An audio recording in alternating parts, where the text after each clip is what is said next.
Okay, we're now going to look at two new triangle congruence theorems, this time angle side angle and angle angle side.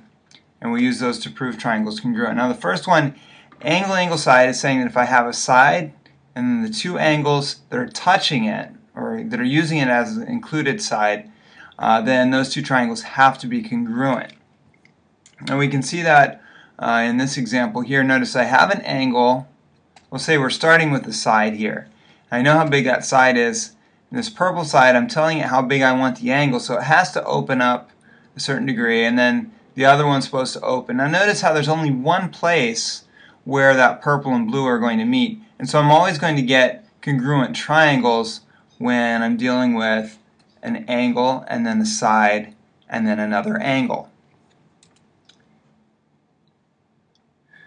So we can decide if two angles are congruent by angle side angle. Basically, we go around in the order that we have. So here I have one mark, that's an angle, I have a side, and I have another angle.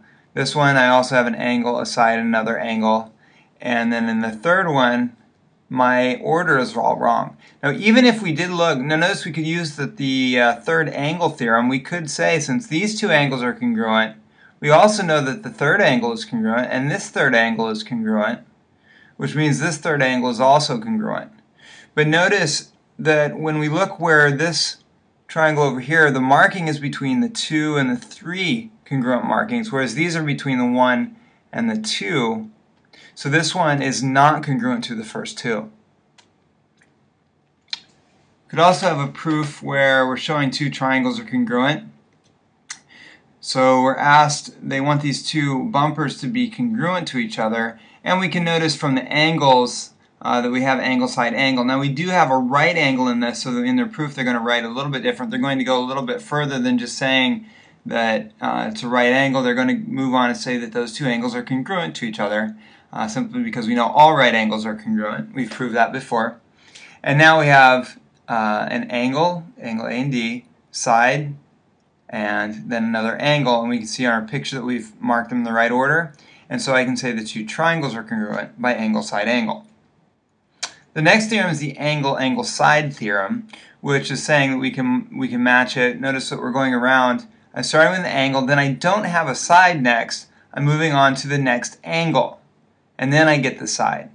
Okay, so again, I've got an angle and move on to the next angle, and then I've got a side, which is why we call it angle angle side. Now the proof of this comes from the fact that if basically the third angle theorem. Remember, the third angle theorem told us that if two angles in two different triangles are congruent, then that third angle also has to be congruent because they have to add up to 180 degrees. So by the third angle theorem, I can say that angle C here is congruent to angle F up there.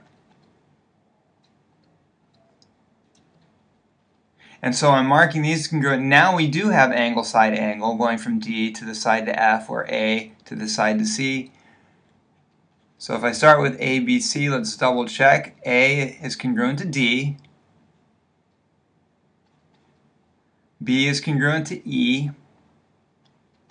And C is congruent to F. That's what we wanted to prove. That's the correct order. And so by the angle side angle theorem, those two are congruent. Now that proves then that the angle angle side theorem is an okay theorem. It's pretty much doing the same thing as angle side angle. It's just that we know that third angle has to be congruent. Okay, so in this proof we're going to use angle angle side. There is something else happening in this one that we should pay attention to. We're starting with some parallel lines here, and it is important to pay attention to where those parallel lines are, because when we start looking at our transversal here, the transversal that we have is the one going up the middle, which would tell us about alternate interior angles here. Notice that does not tell us about this angle and this angle, because those two or this one up here, I should say, because if we look at these two lines here, the top and bottom, we don't know that they're parallel, so we can't draw any conclusions about these two angles. We can only look at the ones that are given to us. Now I'm going to label this as angle 1 and as angle 2, and those are the ones I'm going to use. Now notice that the book went ahead and wrote it all out. They said if the lines are parallel, alternate interior angles are congruent. It would be okay just to say alternate interior angles if we've marked that parallel before. But the other thing is, it would also be okay just to say angle 1 is congruent to angle 2, but only because we've marked them in our picture. So your proof might end up looking a little bit different than the back of the book, but at least this way we are being clear with our own proof, and we should be able to read what that is. Now the next step, notice that we have a shared side between these, and that shared side, using the reflexive property, is going to give us the side we need. We always need a side when we're proving triangle congruence. So now we have, looking here, an angle. We've got a second angle here. And if we look at where the order is, that's an angle, angle, side. That gives us congruent triangles. Okay, so are these two triangles congruent? Notice we've only marked a side and an angle.